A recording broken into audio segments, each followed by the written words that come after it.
gatinhos, estamos aqui no nosso 16º encontro, nossa 16ª aula de língua portuguesa, desse mundo aí das aulas virtuais. E hoje a gente vai estar revisando as figuras de linguagem e dando início ao módulo 6 do livro de vocês de gramática. Então hoje, nossa 16ª aula, a gente vai estar revisando as figuras de linguagens que a gente viu na aula passada, mais o módulo 6, dando início ao gênero do módulo 6. Então agora a gente vai estar revisando as figuras de linguagem. E aqui tá, então eu quero que vocês lembrem aí quais foram as figuras de linguagem. Lembra que a gente trabalhou aquela do exagero, a gente trabalhou a figura de linguagem que tem a ideia de suavização. Então quais foram? Eu peço que vocês procurem aí relembrar, né? E nesse momento eu também quero lembrar vocês de pegarem o livro e pegar o caderno, que a gente vai estar revisando um pouquinho dessas figuras de linguagem, tá? Eu trago o conceito e trago exemplos para a gente relembrar todas que vimos na aula passada, e a gente dá início ao módulo 6, tá? Então a gente vai ver agora no início as figuras de linguagem.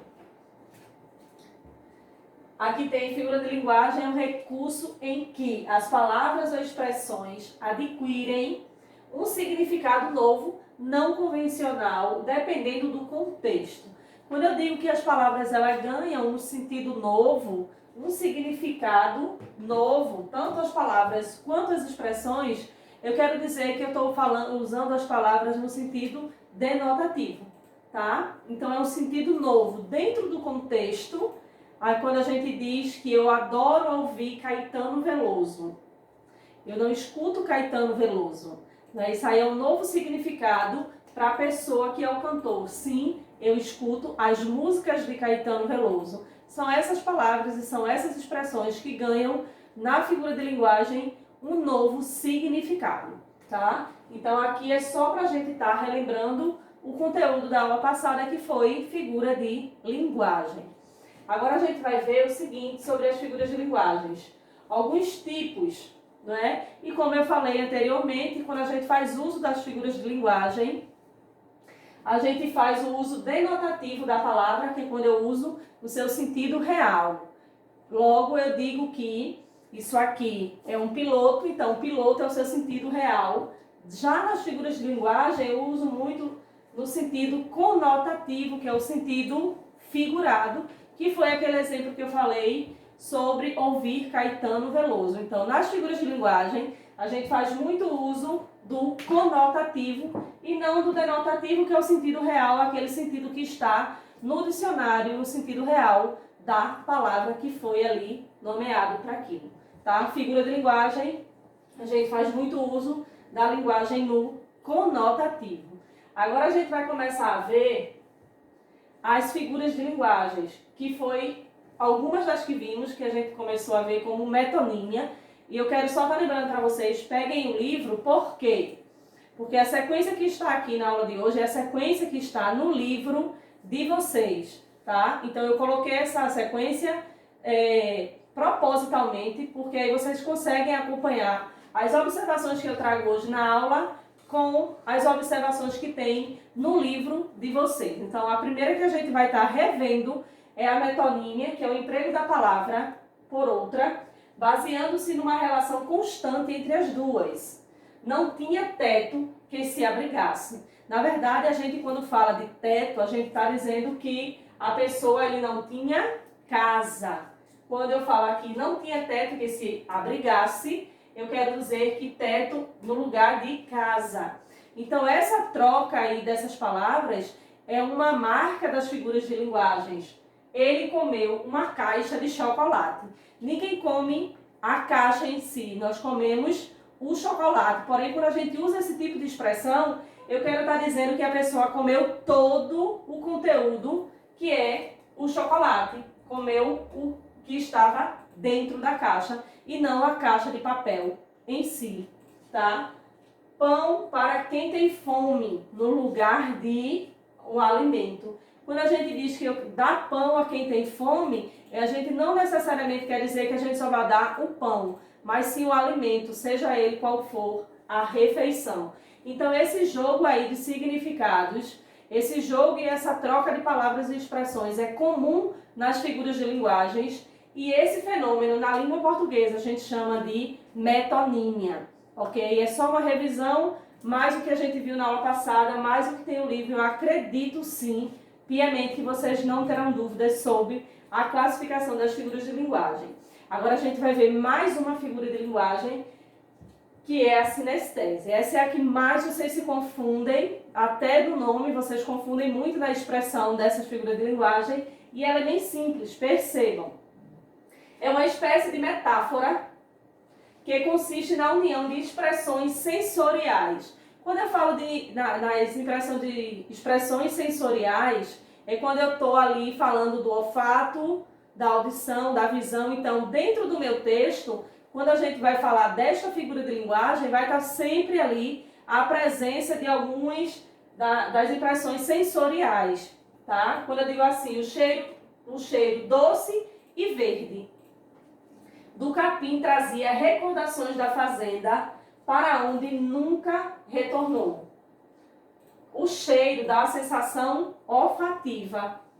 Quando eu falo de doce, dá a sensação gustativa. Logo aí eu tenho aí aguçado 2 órgãos de sentido. Então, sempre que a gente falar de sinestésia dentro do contexto, eu vou ter 2 ou mais valores sensoriais, né? Que é visão, audição, olfato e paladar. Percebam como é simples e vocês confundem muito, desde a pronúncia do nome, a sua colocação. Um outro exemplo que eu trouxe foi o seguinte: um doce abraço indicava o pai desculpara.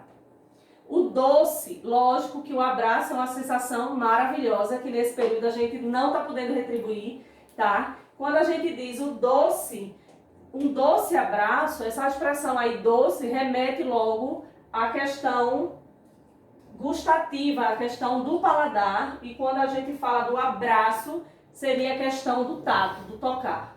Então aí eu já tenho 2 marcas sensoriais no texto. Quando eu digo o seguinte: o dia de luz, festa de sol. Um barquinho a deslizar no macio azul do mar. Quando é que eu digo que o barquinho seria ali, aquele trecho da música de Tom Jobim, e quando eu falo de azul, o azul, né, segundo todas as psicologias, dizem que é a cor que nos acalma, é uma cor que traz uma tranquilidade. Então aí quando eu já falo do azul, eu trago uma sensação na questão visual de tranquilidade, e quando eu falo de macio azul do mar, eu estou falando na questão do toque, na questão do tato, ok? Então aqui são presenças para vocês verem como é comum, tanto na escrita de vocês, quanto em músicas e principalmente em poemas, esse tipo de figura de linguagem. Falou em sistenésia, lembra logo na questão sensorial, ok? Agora a gente vai ver a aliteração, que é uma outra também bem simples, e essa vocês assimilam bem fácil, que é a repetição de consoantes nos vocábulos, ou seja, na produção da escrita, tanto do texto quanto dos exemplos de vocês, e principalmente em poemas, existe essa repetição vocálica. Logo, essa repetição se caracteriza uma aliteração.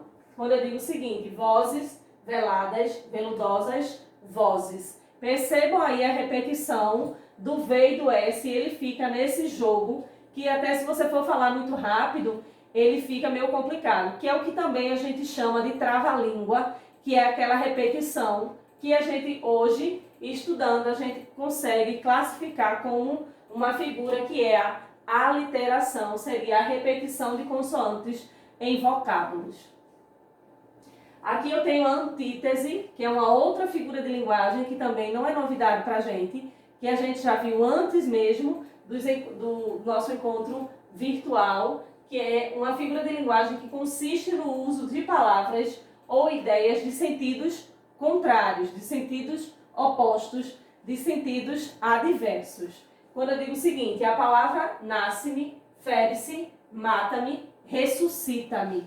Ou seja, nasce-me, fere-me, mata-me, ressuscita-me. São opostos. Não é porque a gente pensa no nascer, do crescer, do reproduzir e do morrer. E aí ele vem nessa sequência Esse é um trecho do poema de Carlos Drummond de Andrade que ele vem ali trazendo opostos, a ideia contrária. Se eu falo sempre na ideia contrária, na ideia oposta, eu estou falando da figura de linguagem da antítese. E aqui eu trago esse trecho de Carlos Drummond de Andrade e mais uma observação que eu digo: a guerra não leva a nada, devemos buscar a paz.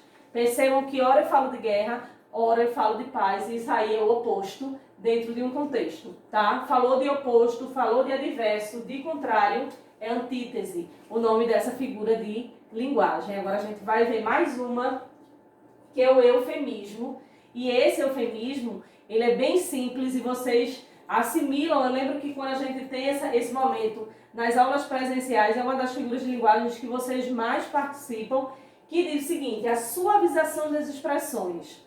Eufemismo, nada de muito bruto, nada de muito rude, é sempre bem sutil, bem suave. O mesmo é que eu dizer o seguinte: minha mãe morreu. Forte, né? Vocês sempre dizem que é muito forte a gente dizer uma frase dessa, a gente sentir passar por uma situação dessa. Então, com base no eufemismo, nessa figura de linguagem, que a gente vai suavizar aquela notícia triste. Então, a gente diz que minha mãe descansou. Desta forma, a gente involuntariamente, mesmo sem saber, a gente está fazendo uso dessa figura de linguagem que se chama de eufemismo, que é o processo de suavização. Olha só a definição dela: suavização de expressões e ideias consideradas desagradáveis, tendo o objetivo de não chocar o interlocutor quando trata de temas negativos ou muito fortes, que foi o que eu falei há pouco. Ele é desprovido de beleza, ao invés de dizer que a pessoa é feia. Aff, como ele é feio. Vamos dar uma suavizada na situação do colega? Aí a gente diz que ele é desprovido de beleza. Um outro exemplo que eu coloquei aqui para vocês é: você faltou com a verdade. Então, chique, né? Faltou com a verdade, eu gosto. Ao invés de dizer que ele mentiu, né? Forte, ele está mentindo. Aí agora a gente usa aqui essa suavização do eufemismo e diz que ele está faltando com a verdade. E o outro que eu digo: ele entregou a alma a Deus. Ele diz, ao invés de você dizer isso, você diz que ele morreu, né? Então tem várias maneiras aí da gente usar o eufemismo dentro do nosso dia a dia, e muitas vezes fazemos uso das figuras de linguagem, não só dela, e nem muitas vezes sabemos, né, a classificação. E aí lembrou de suavizar aquela expressão desagradável para o seu interlocutor, lembra que você está fazendo uso da figura de linguagem do eufemismo. Ele morreu, não, ele descansou, ele entregou sua alma a Deus. É muito mais sutil, muito mais suave para aquele que vai ouvir a sua pergunta ou a sua resposta, ok? Então isso aqui é uma das figuras de linguagens que a gente está revisando hoje. A outra é hipérbole. Dizem que eu faço muito uso, né, consciente ou inconscientemente, dessa figura de linguagem, lembrando que hipérbole, como eu sempre digo para vocês, o contexto ele entrega muito sobre o que estamos estudando. Se eu pegar só o nome dessa figura de linguagem, que é hipérbole, tudo que é hiper é grande, é macro. Então daí eu já tenho uma ideia de que essa figura de linguagem vai estar tratando de algo que é grande, algo que nos leva ao exagero. Percebam, figura que através do exagero procura tornar mais expressiva a sua ideia. Quando eu digo para você, eu já lhe avisei 1000 vezes que não aceito essa atividade. Eu estou fazendo o uso desta figura de linguagem. E aí vocês começam a dizer, quando a gente está no encontro presencial, que eu faço involuntariamente muito uso dessa figura de linguagem e, de fato, às vezes, fazemos sim, como pai, como professor, ok? Na época da festa junina, sempre morro de medo de fogos de artifício. Morro de medo, é muito exagero. Até porque a gente só morre uma vez. Se você morreu de medo, acabou. Você não vai ter outra festa junina para passar. O outro, ele gastou rios de dinheiro. E aí você usa a sua imaginação como seria um rio de dinheiro. Né? A gente lembra logo aí dos desenhos animados, né? Que fazem muito, assim, trabalham muito essa questão da imaginação e seriam rios de dinheiros. O outro será que eu tenho sempre que te lembrar, todo dia, toda hora. Esse eu faço sempre. Todo dia eu tenho que lembrar vocês do nosso trabalho.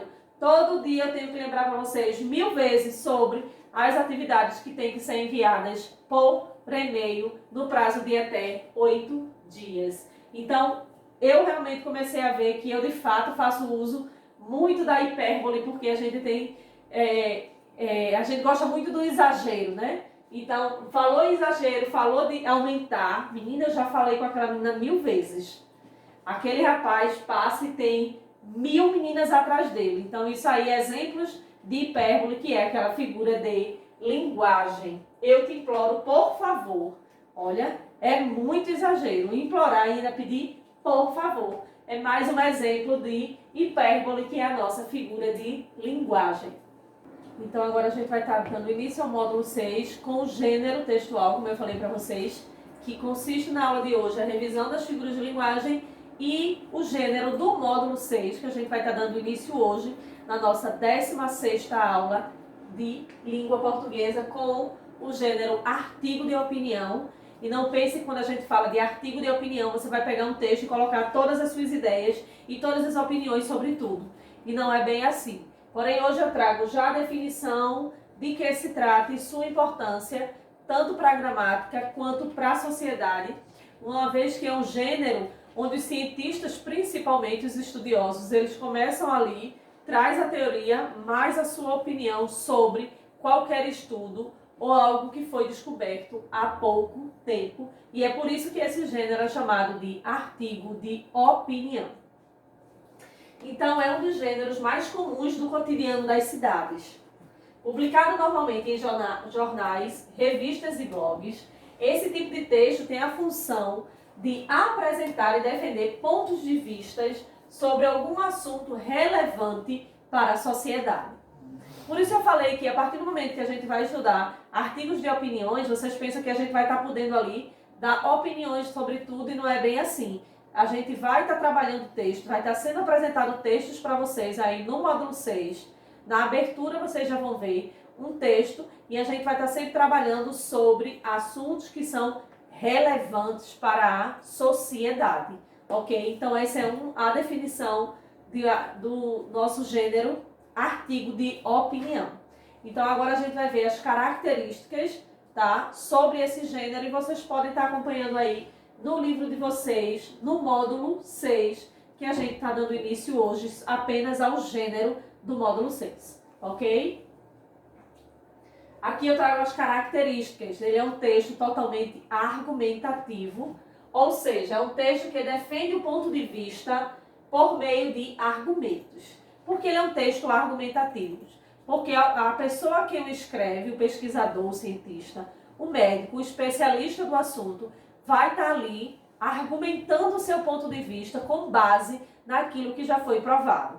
Quando eu digo que é com base naquilo que já foi provado, porque ele vai trazer sempre uma pesquisa, sempre um dado, e com base nesse, ele vai apoiar-se e dar o seu ponto de vista, e é por isso que a gente chama de um gênero extremamente argumentativo, que é com base no argumento dele, com aquilo que já foi provado, que ele vai tentar convencer mais pessoas possíveis. A linguagem do artigo de opinião sempre será a língua padrão, é sempre a língua padrão, uma vez que é um texto que ele é elaborado por uma parte da sociedade que faz muito uso da linguagem padrão, né, uma vez que são cientistas e estudiosos que vão estar escrevendo esse tipo de texto. Então, a linguagem usada nos artigos de opinião costuma alinhar-se à norma padrão da língua portuguesa. Quando eu falo de língua padrão, seria a norma culta, ou vice-versa, porque aí a nomenclatura só muda, tá? Mas quer dizer a mesma coisa. Juntamente por se tratar de uma publicação impressa, o assunto abordado neste tipo de texto costuma ser de relevância coletiva ou de fatos importantes para a sociedade. Então hoje a gente vai ter muitos artigos de opiniões falando sobre a pandemia, sobre os tais remédios aí que a sociedade, um grupo fala que serve, o outro grupo defende, o outro diz que não. Então são com base nesses pontos de vista que a gente vai estar aí achando um monte de artigos de opiniões, a gente vê tanto em jornais quanto em blogs e também em revistas online, tá? Aqui a gente tem um pouquinho sobre a estrutura, uma vez que quando a gente vai escrever esse artigo de opinião, a gente vai também escrever um pouquinho uma tese, né, que a gente vai estar ali apoiado em algo que já foi comprovado cientificamente.